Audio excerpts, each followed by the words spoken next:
जय हिंद दोस्तों, मेरे चैनल डिफेंस डिस्कशन में आप सभी का स्वागत है। दोस्तों, क्या रिटायरमेंट के बाद कोर्ट मार्शल हो सकता है?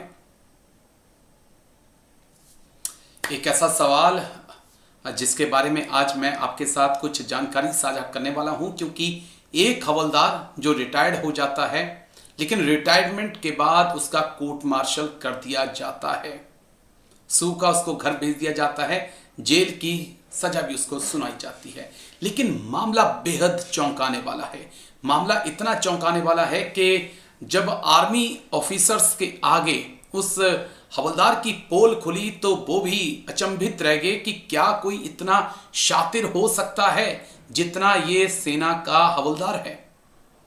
आपको पूरी खबर मैं डिटेल से बताता हूं। दरअसल ये कोर्ट मार्शल जो है वो सेना के एक हवलदार का किया गया है।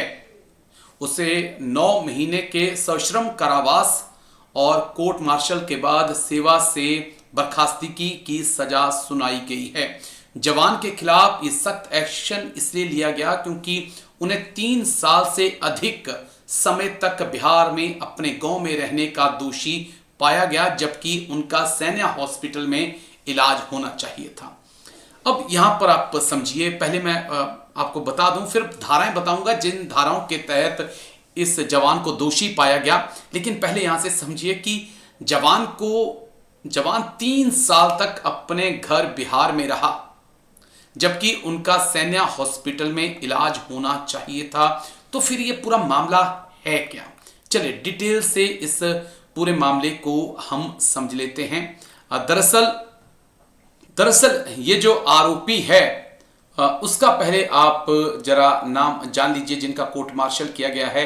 ये हैं लांस हवलदार अभय कुमार सिंह, जिनका कोर्ट मार्शल अंबाला स्थित जिला कोर्ट मार्शल में किया गया, जिसकी कर्नल प्रकाश राज ने इनकी अध्यक्षता की। 5 सैन्य अधिकारी उनके साथ और शामिल थे। लेकिन पूरा मामला समझिए। 9 जुलाई 2019 को अभय सिंह लखनऊ स्थित कमांड हॉस्पिटल से बिना छुट्टी चले जाते हैं और फिर 2022 तक वो लगातार अपने घर में रहते हैं। उनका कैंसर का इलाज चल रहा था और ये अलग अलग जगहों पर उनका इलाज चल रहा था, जैसे नामकुम स्थित सैन्य हॉस्पिटल में, लखनऊ स्थित कमांड हॉस्पिटल में और दिल्ली छावनी स्थित आर्मी हॉस्पिटल R&R हॉस्पिटल में उनका इलाज चल रहा था। कैंसर का इलाज चल रहा था और यूनिट उनकी ये मान रही थी कि वो हॉस्पिटल में हैं, उनका इलाज चल रहा है, वो अपने आप को ठीक करा रहे हैं और इस तहत जो है सेना उनके अकाउंट में लगातार सैलरी भी डाल रही थी। लेकिन ये जो शातिर हवलदार, आरोपी शातिर हवलदार जो थे, वो अपने घर पहुंच गए थे। लांस हवलदार अभय कुमार वो अपने घर पहुंच गए थे बिहार में। ये बिहार रेजिमेंट की 9वीं बटालियन 9 बिहार में है और ये हॉस्पिटल छोड़कर अपने घर आ गए। 2, 2.5, 3 साल तक अपने घर में पड़े रहे और गांव वालों ने इनके खिलाफ जो है शिकायत दर्ज कराई। अब यहां बड़ा इंटरेस्टिंग मामला है।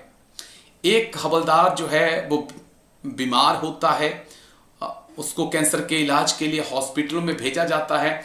वहां से वो हवलदार भागकर जो है वो 2019 में अपने गांव बिहार चला जाता है और वहां पर वो 2 से 3 साल रहता है। लेकिन 2-3 साल बाद जो है 2 साल बाद लोग उनके खिलाफ जो है एक शिकायत कर देते हैं कि ये सेना में है लेकिन गांव में क्या कर रहे हैं। उसके बाद 9 बिहार बटालियन की नींद टूटती है कि जिस हवलदार को हमने हॉस्पिटल में समझा, जिसके खाते में 3 साल से सैलरी जारी है, वो हवलदार तो अपने गांव में बैठा है।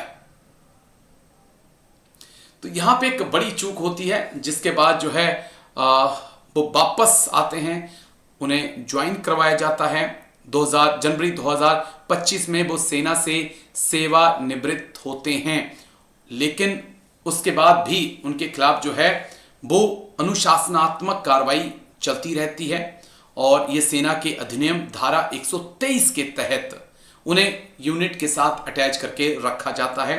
पूरे मामले की सुनवाई होती है और उनके ऊपर 3 तरह के जो दोष आरोप थे वो लगाए गए थे। आरोप क्या लगाए गए उनके ऊपर? पहला आरोप था कि 9 जुलाई 2019 को अभय सिंह लखनऊ स्थित कमांड हॉस्पिटल से बिना छुट्टी लिए चले गए। उनके ऊपर दूसरा आरोप था सेना के अधिनियम की धारा 69 के तहत कि 16 दिसंबर 2022 को नामकुम हॉस्पिटल में जाली दस्तावेज के इस्तेमाल से संबंधित। तीसरा आरोप जो था सेना के अधिनियम की धारा 63 अच्छे आदेश और सैन्य अनुशासन के प्रतिकूल कार्य के तहत था, जिसमें उन पर एक वरिष्ठ अधिकारी को झूठा बताने का आरोप भी लगाया गया था और सभी मेडिकल दस्तावेज अधिकारियों के बोर्ड द्वारा दे दिए गए थे।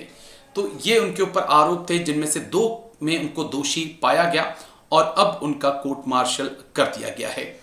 हालांकि जो अभय सिंह थे उनके वकील ने तमाम दलीलें दी, लेकिन वो दलीलें नहीं चल पाईं। तो ये फिर मैं समराइज कर दूं तो एक हवलदार जो 9 बिहार का है वो 2019 में बीमार हो जाता है, उसको इलाज के लिए हॉस्पिटल भेजा जाता है। वो हॉस्पिटल से अचानक से गायब हो जाता है और अपने घर चला जाता है।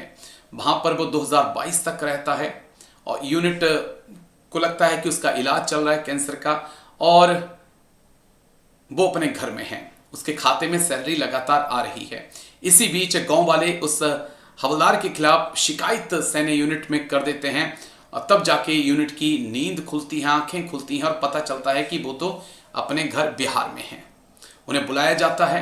फिर वो जैसे यूनिट में आते हैं वो सेवा वीआरएस लेने के लिए अप्लाई कर देते हैं। 2025 में वो रिटायर्ड हो जाते हैं, लेकिन उसके बाद सेना उन्हें अटैच करके रखती है और रिटायरमेंट के बाद उनका कोर्ट मार्शल कर दिया जाता है।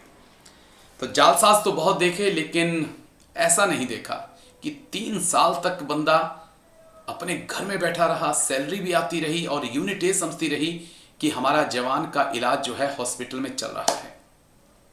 बारे अभय सिंह, आपने तो नया ही कारनामा करके दिखा दिया। विश्वास करें तो किसके ऊपर करें?